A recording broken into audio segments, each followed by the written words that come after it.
Okay, so where do I start?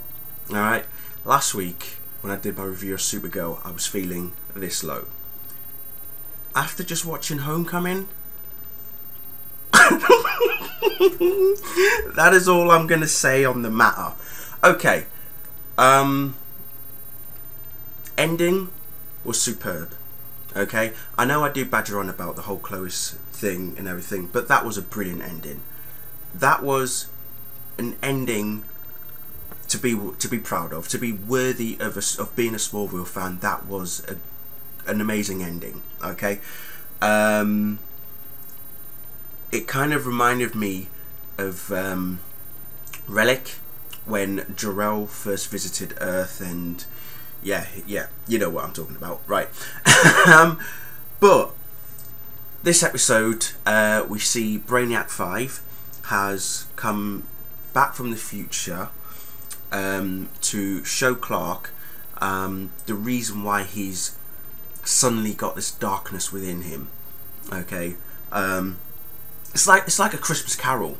It was pretty much like a Christmas Carol, because Brainiac is like he's pretty much the ghost of Christmas, past, present, and future, right? In essence, obviously being Brainiac 5, he's not like a descendant of Brainiac as we're familiar with in the comics. This is actually Brainiac cured by the Legion, becoming Brainiac 5. Okay, so excuse me. So anyway, the first thing he does is take Clark to the past.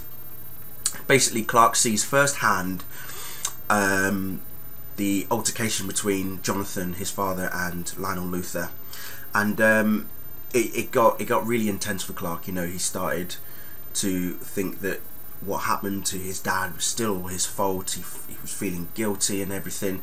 Brainiac's trying to assure him that at the end of the day, what your dad did was to protect you. That was his choice. Nobody brought it onto him. He didn't ask for it, but he still made that decision. He took it upon himself to be your protector. You know, so that was like a lesson for Clark to say, stop dwelling on your past. I mean, when the producer said that this season was going to be about Clark having to face his demons, particularly from the past, I think this pretty much what they were talking about. We see a familiar character return, a certain Bug Boy. Also, the flashbacks. I have to say, the flashbacks of seeing both Lana Lang and Chloe Sullivan, it almost brought a tear to my eye. That's all I can say. It was really touching to see that. The opening of the episode was actually quite pleasant. You've got 3 magazines. One with Kara, title Maiden of Might. Then you've got one with Oliver Queen, split down the middle, one half of Oliver Queen, the other half of Green Arrow. And then on a Time magazine cover, we've got the S symbol. And then with the word hero with a question mark at the end of it, you know, and Clark's like pretty much saying, yeah, that's a good question, you know. So he's obviously doubting himself. We see that there's a woman at the school at Smallville High who's going through like what appears to be profiles of former students and, you know, media freaks as they were, and every single one of them had a common thing, and that common thing was Clark Kent. And she had a little like doll type, you know, yeah, of Clark, and she was just about to stab it. And then that's when Brainiac 5 intervened and stopped her from you know, he basically erased a memory of all the bad things about Clark and everything, that he was going to handle himself, kind of thing. Clark then is pushed to the future. Well, before he's pushed to the future, he's in the present. He sees Oliver after he's announced that he is the Green Arrow to the press. Oliver's holed up in the LexCorp office, Luthor Corp office even, and you know, he's watching the news, and the public aren't very happy about the fact that the vigilante known as Green Arrow is actually Oliver Queen. You know, and he then asks his secretary, were there any calls? And you know, she's thinking, well, hello, yeah, CNN, BBC, Dr. Phil. And he was like, no, any calls, as in has Clark Kent rang?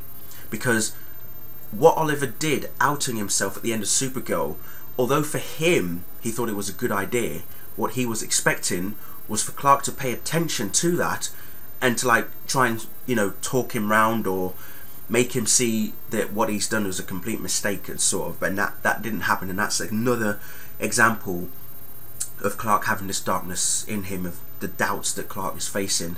As I say, he gets pushed to the future, and this is where it gets really interesting. Clark goes to the future, and we're in 2017, people. Okay, 2017. Now remember, at the beginning of Salvation, we saw Clark having a vision of his future in 2013, where him and Lois are engaged. However, in 2017, there's no ring on Lois's finger, so if you notice that, yeah. There's still no Jimmy, okay. We didn't obviously know Perry either, but this particular forward of the future, we see a newspaper headline: Superman saved the day. So already by then he is known as Superman, as we all will know anyway. But there was a Superman 3 moment. At least I felt it was a bit of a Superman 3 moment. Present Clark Kent and future Clark Kent. That's all I'm going to say. It was brilliant. Helicopter scene was sort of redone.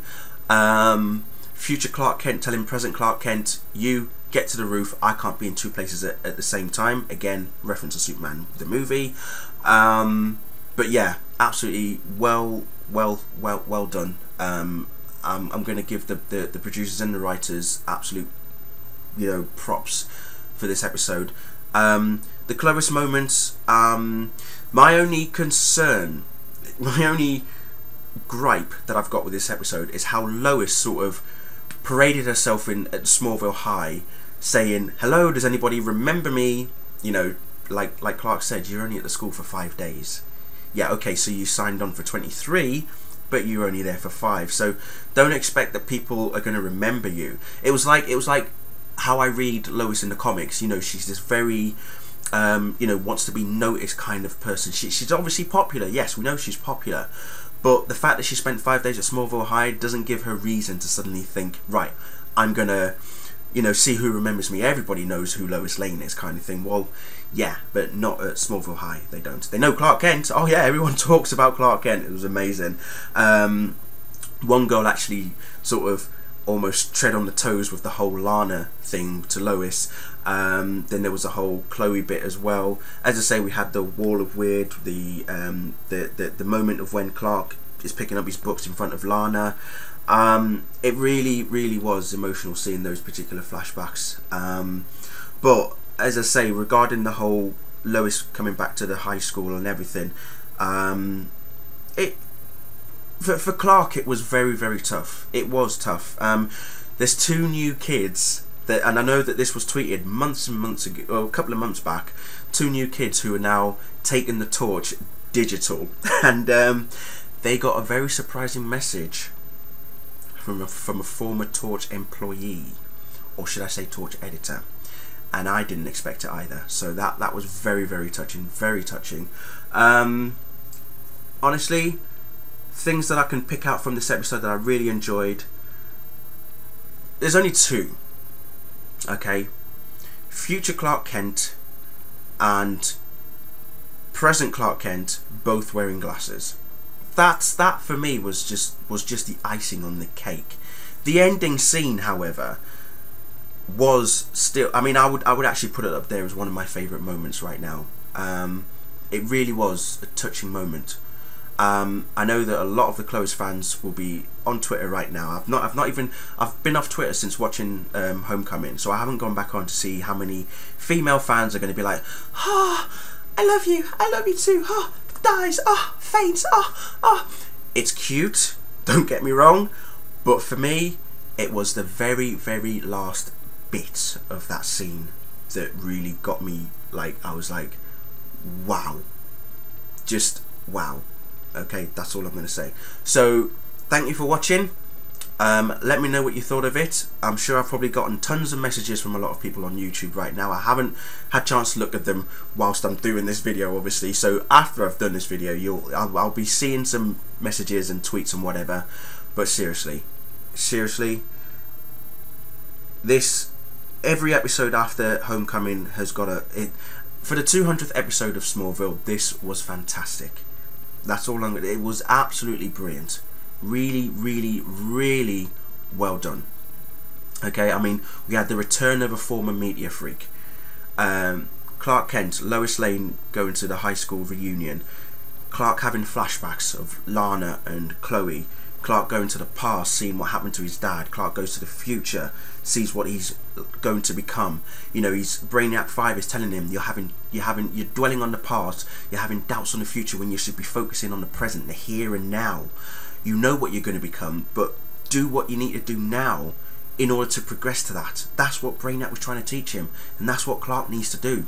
You know, he needs to not worry about what's going to happen in the future. He needs to stop dwelling on the past, all the guilt, all the hurt, everybody that he's lost. I mean, he did something in this episode that he was never able to do since Reckoning, and you will all know what that is now. The one thing he was not able to do from Reckoning, he finally did that. Finally did that. Now he knows that he's got a purpose. He knows what he's got to do, and now we can start to enjoy this season now. I think hopefully, fingers crossed, you know, because I stayed as much away from the spoilers as much as possible this time to not get too overhyped like I did with Supergirl. But I'm going to do the same thing for all the episodes up until the series finale. But all I can say is that for next week's episode, Isis, young Lex, aging rapidly. Oh dear, Tess is in trouble. Good night.